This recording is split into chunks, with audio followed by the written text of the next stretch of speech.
നമസ്കാരം, പൊട്ടക്കണ്ണനാണേ. ആ, ആരായി വന്നിരിക്കുന്ന നമ്മുടെ അപ്പം കോയിന്നനല്ലേ? പറയൂ, അപ്പം കോയിന്ന. ഏറ്റവും പ്രധാനപ്പെട്ട ഭാഗം.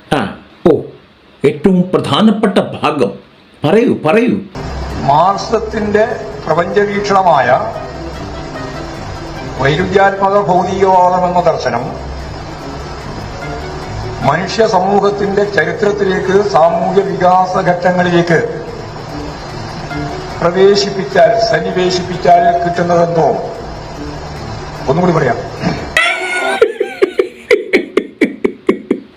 അങ്ങേർക്ക് തന്നെ മനസ്സിലായില്ല എന്താ പറഞ്ഞത്, ഒന്നുകൂടെ പറയാവുന്ന.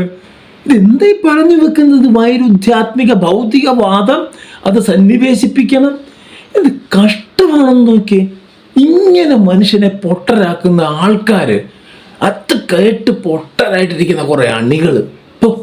കഷ്ടം.